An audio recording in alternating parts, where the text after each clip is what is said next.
Hey friends, and welcome back to my top 5 in 5 quick lists for your tea break fix. In this series I give you my top 5 lists in 5 minutes or under, just about the time it takes to make a great British cup of tea. And in this episode, iconic tube amps.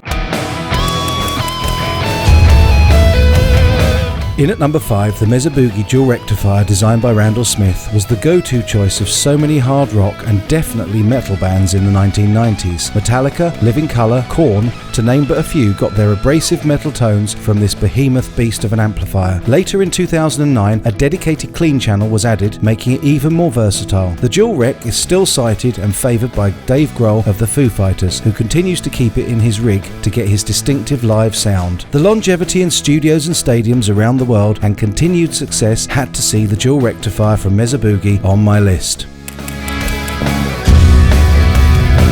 I bought my JCM 800 2210 brand new in the late 1980s from Impact Music in Brighton, now Badlands Guitars, and it has been my go-to live amp ever since, and I'm in great company. Kerry, King of Slayer, and Slash himself both rely on this very model. Debuting in 1981, the JCM 800 range was the first to introduce the master volume to the Marshall range, allowing the distinctive Marshall crunch and distortion to be achieved across the range of volume levels. The JCM 800 range continues to be among the most sought after from the Jim Marshall era, with the silver jubilee line often seen as the holy grail. The range, which was named after Jim Marshall's initials and car registration plate, is for me still the best and definitive look of the Marshall brand.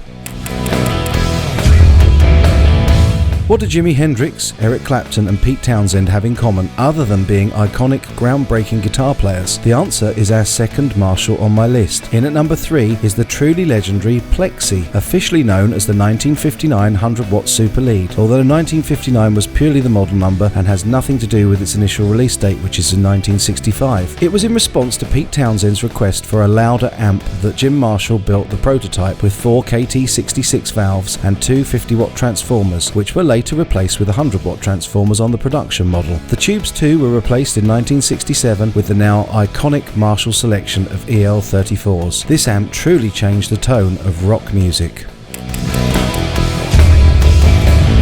What business has a bass amp got being on my iconic list of guitar tube amps? Well, although it was designed and marketed initially for bass guitar players, the amp's beautiful and full tone across the frequency spectrum soon found it appealing to guitar players, pedal steel and harmonica players alike after its release in 1952. The Tweed 410 version, made between 1957 and 1960, is still the most sought after and revered by pro players, including Eric Clapton, Buddy Guy, Jimmy Vaughan and John Fogerty, to name just a few of the artists who've been linked to this classic amp. Noted for being incredibly sensitive to the player's touch and exhibiting sparkling harmonic richness at low volume and saggy cream-up breakup when cranked, the amp has been especially popular with rock and blues players. Honourable mentions must go to Dumble with their Overdrive Special, Fender's Twin, Orange Picks Only, Bogner Ecstasy, High Watt DR103, Friedman BE100, as well as growing modern classics like the Canadian Rev brand.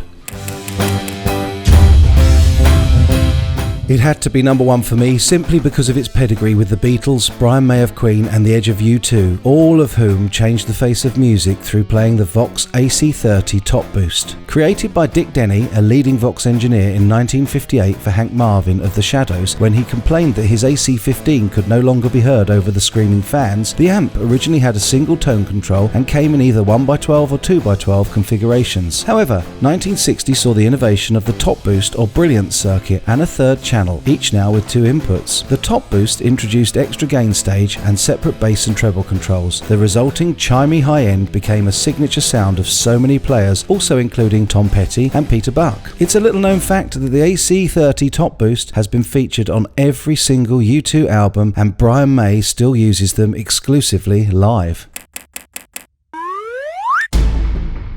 So there's my selection of top 5 iconic tube amps, and I know that there are hundreds more out there, and I really look forward to reading your comments and some of your suggestions in the comments section down below. As always, please give this video a thumbs up if you've liked it, and the best way you can help this channel is to share my videos with your friends and others. I'll be back really soon with more. In the meantime, as always folks, you take really good care.